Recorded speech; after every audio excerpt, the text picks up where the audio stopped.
Total Team Management, TTM, Game Incident Reporting.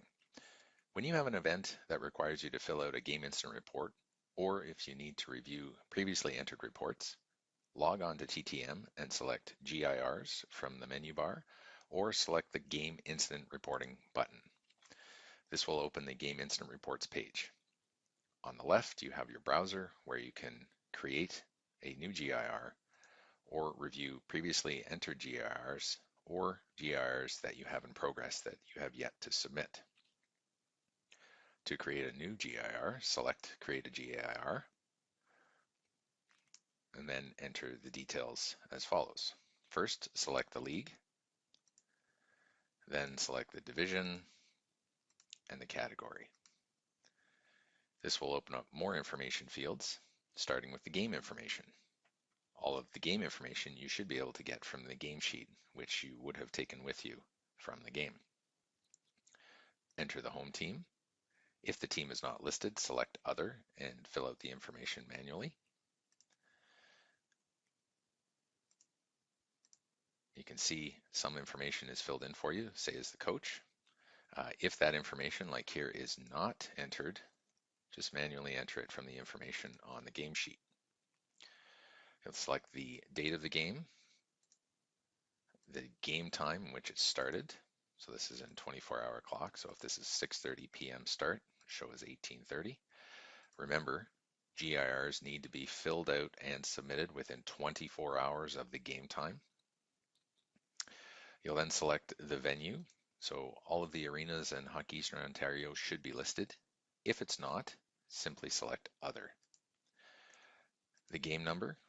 If it is not on the game sheet, just enter NA and then select the game type for the game you just worked.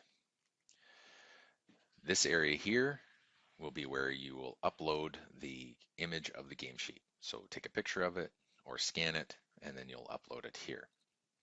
This is a must. You will not be able to submit the game incident report without the image of the game sheet.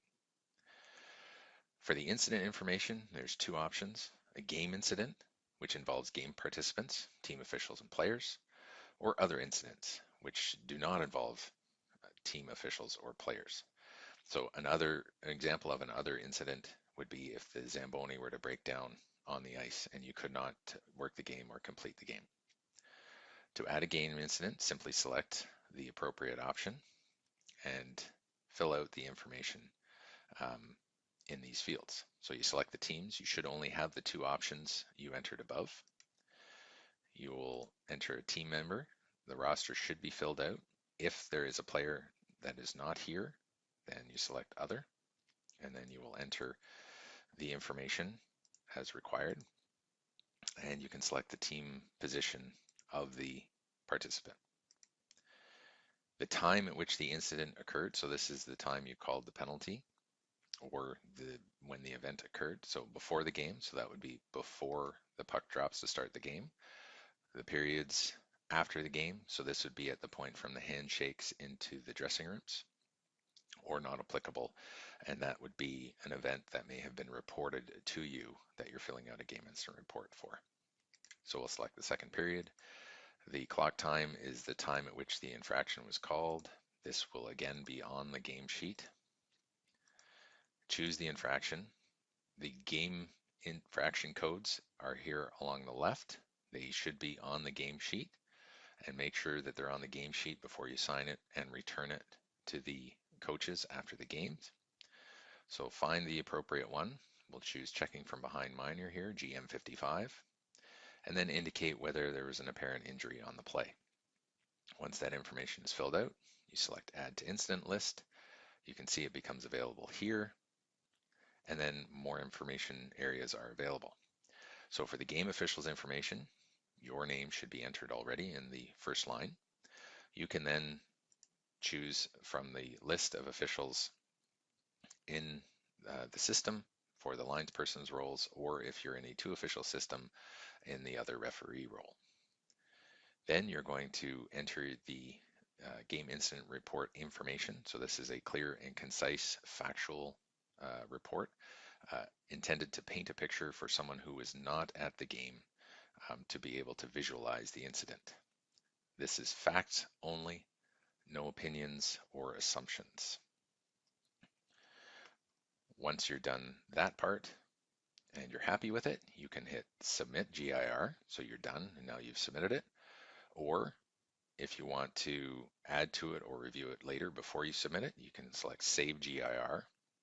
Or if you want your local RIC to review it before you submit it, you'll tick this little box and then Save GIR in progress. This will have the system send the RIC a notification that indicates that you want this game incident report reviewed before it's submitted. So we select Save GIR, and then you can see that it's been saved but not submitted, and you'll be able to see it in the in progress GIRs list here. When it has been reviewed or you wish to go back to it, you simply select the appropriate GIR from here. You can see the information is all filled in still, and you can't change it. If you wish to change it, you're going to have to start all over again. But then you can go in, you can add to the incidents if you want, you can update the report if you want, and then when you're done, you can save it again to go back to it or submit the GIR for when it's completed. Once you submit the GIR, the RIC gets a copy, all the various team officials, association presidents, etc. do get a copy. And that's about it. Game incident reports. If you need any additional help, please contact your local RIC.